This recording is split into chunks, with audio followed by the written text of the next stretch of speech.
warahmatullahi wabarakatuh. Waalaikumsalam. Alhamdulillah, sallallahu alaihi wasallam, sallallahu Muhammad Rasulullah dan dia pada yang sama kita hormati satu-satunya Ibu Komisioner dan juga satu-satunya yang hadir pada pagi ini.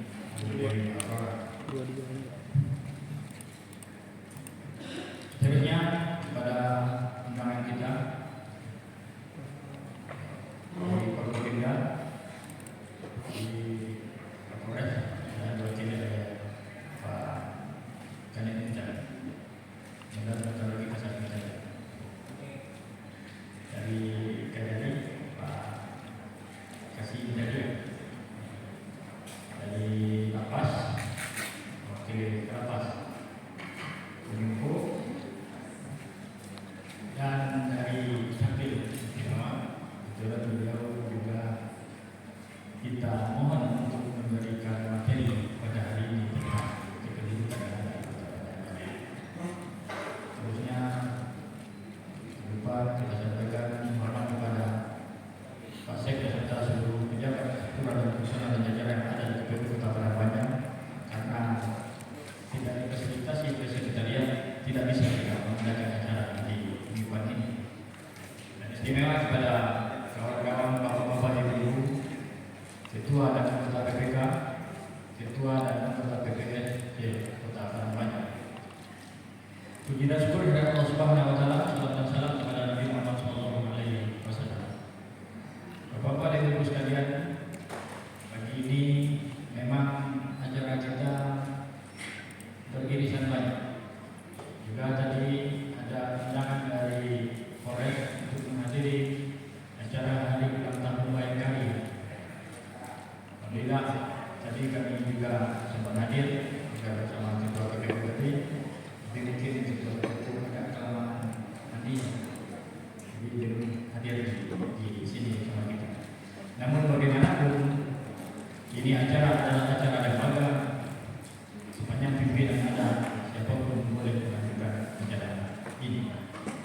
Ya, karena kawan-kawan semua sudah menunggu dari tadi. Kami mohon maaf dan juga karena sudah hadir, maka acara ini kita mulai.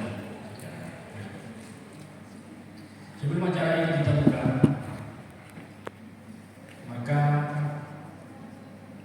ada baiknya acara ini kita ikuti dengan sebaik-baiknya, terutama bagi peserta. Sesuai dengan itu adalah bimbingan teknis, pemutahiran data pemilih dan penggunaan aplikasi sistem informasi data pemilih yang dikenal dengan dari serta e-checklist dalam pemilihan serentak nasional tahun 2024. Memang ada beberapa poin yang ingin saya sampaikan juga, tapi supaya dia masuk ke dalam kerangka kegiatan, maka izinkan saya untuk membuka acara ini secara resmi. Dengan izin kita bersama, dan kita buka acara ini dengan awali dengan membacakan Bismillahirrahmanirrahim.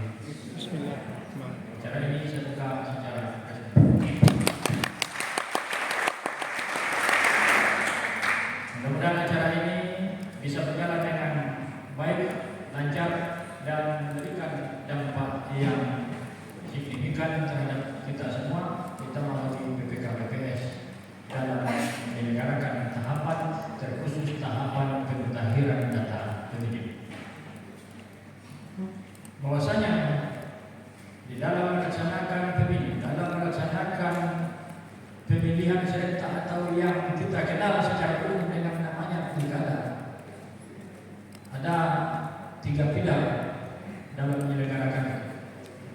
Yang pertama adalah penyelenggaraan kita. Yang kedua adalah pesertanya, yaitu nanti dalam pilkada ini adalah pasangan calon. Dan yang ketiga adalah pemilih. 3 hal ini adalah 3 tali sepilinan, 3 tungku sejarah. Tidak ada salah satu. Jangankan tidak ada, timpang saja salah satu, maka tungku ini dia akan jalan. Maka tali ini dia tidak akan terjalin dan terjalin dengan baik. Begitu filosofi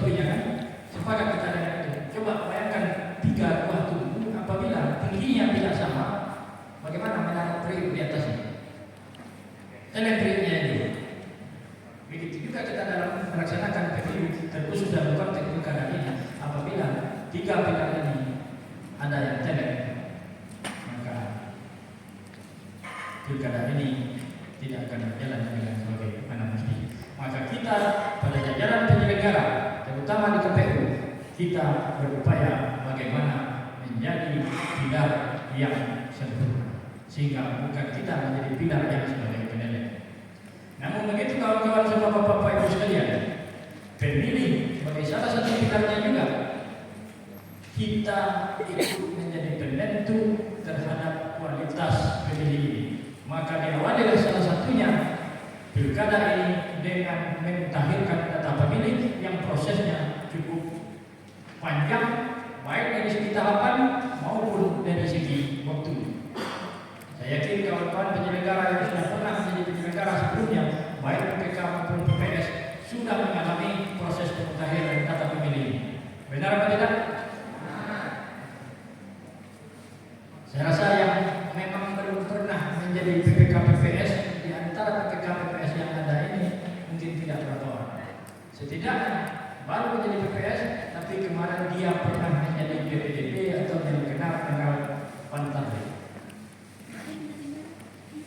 Secara prinsip, pemutakhiran data pemilih ini bagaimana seluruh penduduk Kota Padang Panjang yang sah secara administrasinya, nanti akan dijelaskan oleh Bapak kita dan sampai, itu tidak boleh luput, tidak boleh tertinggal satu orang pun yang tidak masuk ke dalam data pemilih kita. Karena apa? Setiap warga negara mempunyai hak untuk memilih yang telah memenuhi secara ketentuan, yaitu orang yang telah berumur 17 tahun atau belum genap berumur 17 tahun tetapi telah pernah kawin. Nah, itu masalah klausul. Jangan diserempet-serempetkan, jangan dikonotasikan berbeda. Bukan pernah menikah, cuma datang Pak dan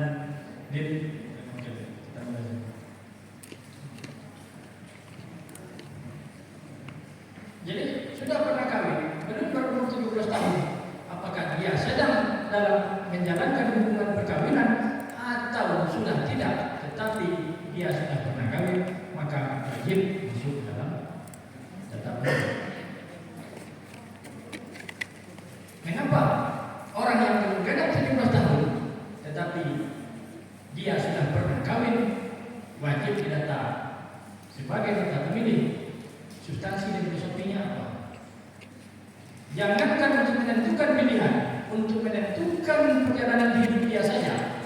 Salah satu yang sekarang itu adalah memasuki jenjang pernikahan atau kawin dalam bahasa undang-undangnya, dia sudah mampu mengambil keputusan bahwasanya dia sudah layak untuk kawin dan sudah mampu menentukan perjalanan hidupnya. Apalagi untuk menentukan calon pemimpin, itu filosofinya.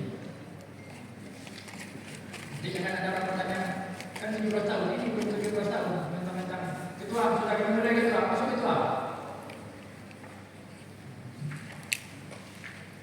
Kita mulai juga dulu, kita mati kerjanya.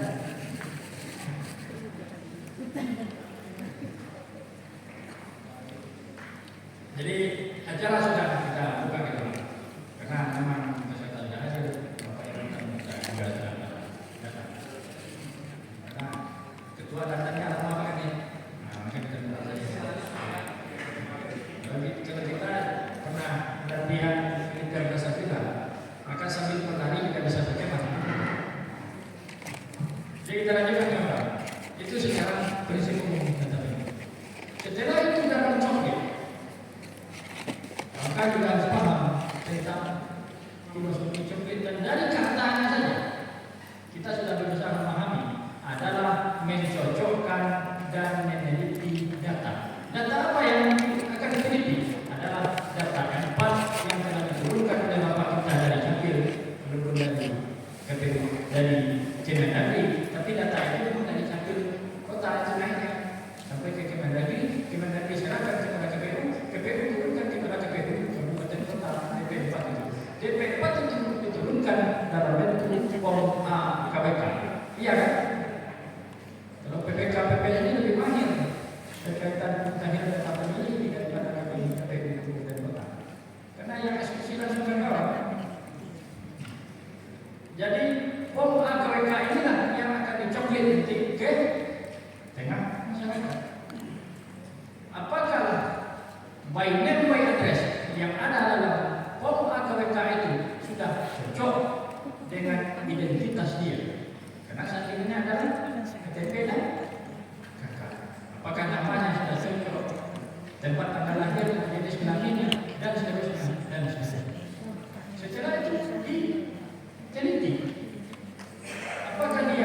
memenuhi syarat sebagai pemilih di TPS tersebut atau tidak.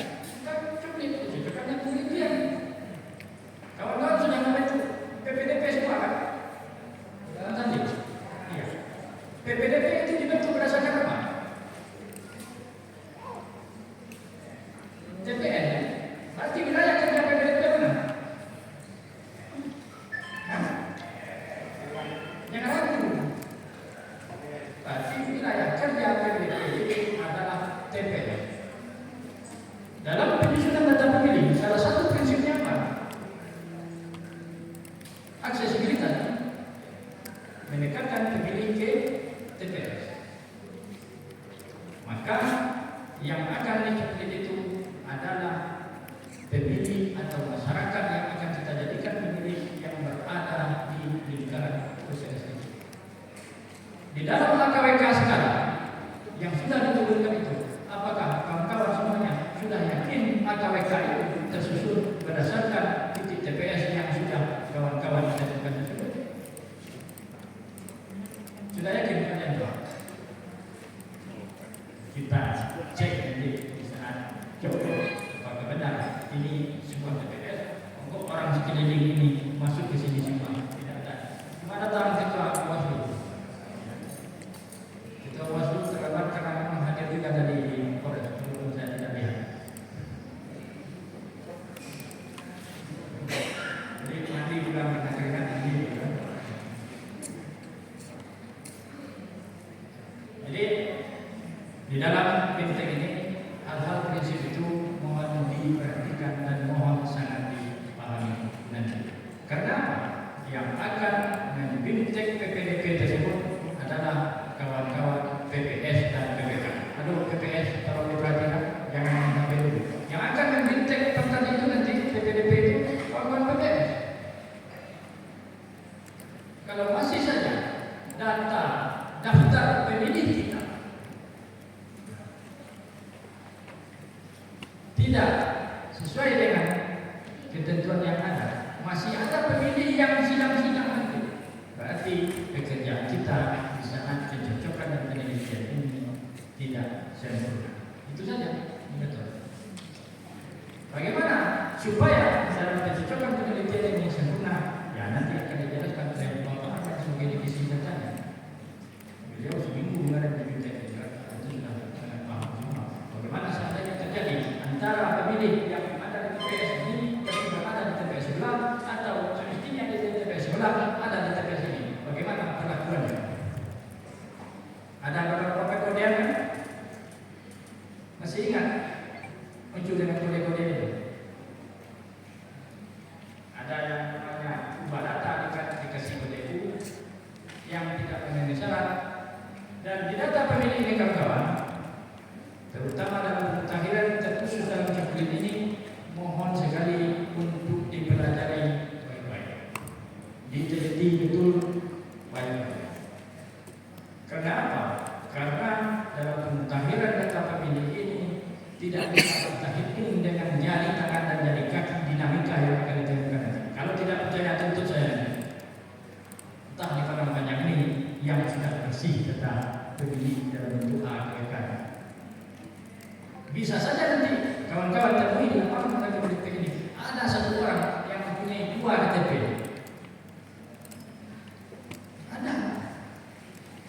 Kalau secara prinsip yang akan disampaikan nanti di lapangan itu tidak mungkin satu orang punya 2 KTP. Tapi saya pernah menemukan dia mainkan satu angka tanggal lahir. Secara administrasi KTP-nya ada perbedaan, tetapi secara NPWP-nya satu. Secara ketentuan orang yang mempunyai KTP wajib masuk ke data. Kalau kita masukkan ganda diperkarakan oleh Pak Ketua Bawaslu.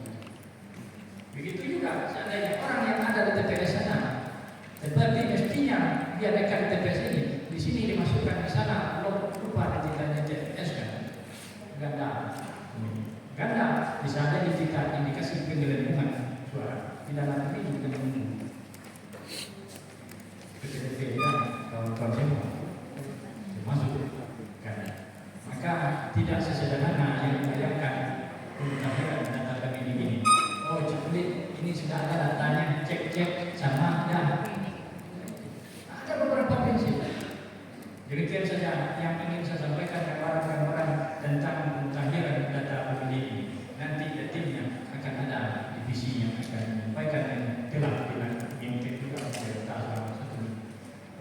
Poinnya bagaimana pemutahiran data pemilih ini berkualitas, terukur dan bisa dipertanggungjawabkan. Dan terakhir, jangan sampai ada orang yang sepertinya masuk ke dalam data pemilih tidak termasukkan secara. Saya berharap daftar pemilih untuk pemilihan serentak ini atau pilkada atau pemilihan wali kota wakil wali kota kita ini tidak ada DPK. Ya kan? Indikator berkualitasnya coklat kita tidak ada DPK. Kecuali DPK yang tersebab orang pindah domisili. Orang dari Cibinong pindah ke Kampung setelah penetapan DPT dia masuk ke DPK. Setelah itu harus kawan-kawan pelajari sampai sekarang apa rujukan kita untuk pemutahiran data pemilih untuk pemilihan 2024 ini. PKPU-nya PKPU nomor berapa? Juknisnya nomor berapa? Semuanya harus berdasarkan itu. Jangan kita lagi bekerja berdasarkan oh ini kata Pak Gunawan, ini kata Pak Rahman, ini kata Pak Uli, ini kata Pak Masmi. Tidak ada kata siapa. Termasuk kata komisioner di RCU. Tetapi bahasa kita bahasa regulasi. Undang-undangnya ini, PKPU-nya ini, juknisnya ini, klausulnya ini yang menyatakan ini seperti ini. Kalau sudah seperti itu, Pak Ketua Bawaslu sudah senang ini. Sebab semuanya sudah dilaksanakan terakhir tetapi ini berdasarkan ketentuan undang-undangan yang ada. Berdasarkan kata sama-sama. Demikian saja lebih kurang saya mohon maaf. Nanti di momen-momen lain kami kita sampaikan kalau saya juga bisa menyampaikan. Lebih kurang saya mohon maaf. Wabillahi taufiq wal hidayah. Wassalamualaikum warahmatullahi wabarakatuh.